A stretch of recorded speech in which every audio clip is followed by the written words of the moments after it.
संध्या बेला में अमिताभ कुमार।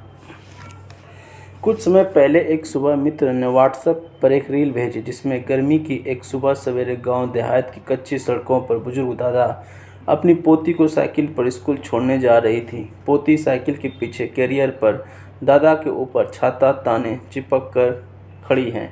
देख कर अंदाजा लग गया कि बेशक लोग समझे या ना समझे, लेकिन बुजुर्गों का साथ अगली पीढ़ियों के लिए किस कदर अनमोल होता है। कहा भी जाता है कि दो ही चीज़ इंसान को समझदार बनाती, एक किताबें जो आप पढ़ते हैं और दूसरे बुजुर्ग जिनसे आप मिलते हैं। हर बुजुर्ग अपने पोते पोतियों को, नीति नातियों को देखभाल करके, उन्हें प्यार और स्नेह देकर उन्हें अमूल्य जीवन कौशल सिखाते और असीम सुख अनुभव करता है। घर परिवारों से बुजुर्गों के होने से कितने ही फायदे हैं, बेशक वे खाली बैठे या लेटे ही क्यों न रहे। बच्चों को उनके हवाले छोड़कर माता पिता कहीं भी बेफिक्री से आ जा सकते हैं। उनके रहने से घर निकलते वक्त ताले लगाने और आकर खोलने का झंझट भी नहीं रहता। जब बुजुर्ग होते तो उनकी अहमियत नज़रअंदाज हो जाती है, लेकिन उनके बगैर अनेक छोटी बड़ी दिक्कतों का रोज़ रोज़ सामना करना पड़ता है। एक फिल्म अतिथि तुम कब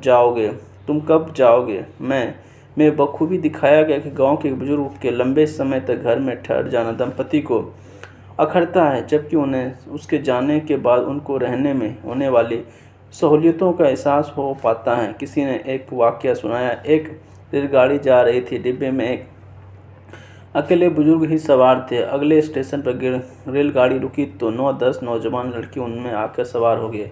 हम उम्र लड़कों को टोली का लड़ना झगड़ना और शरारतें करने की आदत के तौर पर ही देखा जाता है। एक ने कहा कि यारो मस्ती सूझ रही है तो कुछ मजा लिया जाए। मजाक मजाक में ट्रेन की जंजीर खींचते हैं। अभी उसने अपनी बात पूरी भी नहीं की कि दूसरे ने टोका, जंजीर खींचते ही ट्रेन रुक जाएगी, टीटी आते ही हमारी सामत आ जाएगी। बेवजह जंजीर खींचने के जुर्म में चालान भरना पड़ेगा, खामखा रुपये चुकाने पड़ेंगे, वरना जेल की हवा खानी पड़ेगी। तीसरी लड़के ने चेताया और सलाह दी, शरारत से पहले देख लो कि हमारी जेबों में रुपये कितने हैं। सभी अपनी अपनी जेबों टूटने लगे। किसी ने जेब में 100 निकले तो किसी के 200 रुपये, कुल मिलाकर मुसीबत से 1500 रुपये हो गए। चुपचाप बैठे बुजुर्ग लड़कों की बातें गौर से सुन रहा था। इनमें से उसने से एक लड़के के मन में तरकीब सूझी कि वह बोला, हम जंजीर भी खींचेंगे और मज़ा भी आएगा और नाम इस बूढ़े का लगा देंगे, इससे हमारे पैसे भी बच जाएंगे। खैर, लड़कों ने जंजीर खींच ली।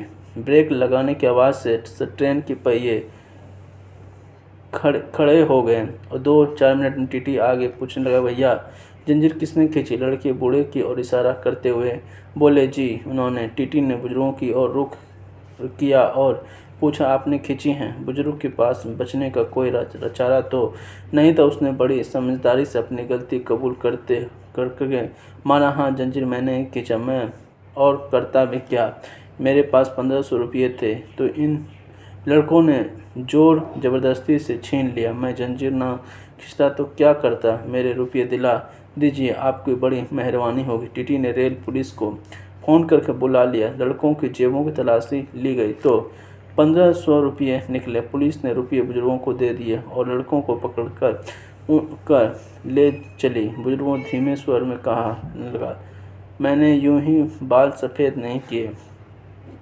कुछ उदाहरण बुजुर्गों के समय के हिसाब से विवेक के आधार पर परिस्थितियों का सामना करने में समझा जा सकता है। युवाओं के बीच इस बार सामाजिक व्यवहार के मामले जिस तरह की अपरिपक्वता देखी जाती है, उससे उसे एक सीख देने वाले अध्याय के तौर पर देखा जा सकता है। सच यह है कि बुजुर्ग अपने अनुभवों से युवा पीढ़ी को सही और गलत का अंतर समझा सकते हैं और कठिन परिस्थितियों से निपटने के तरीके बता सकते हैं।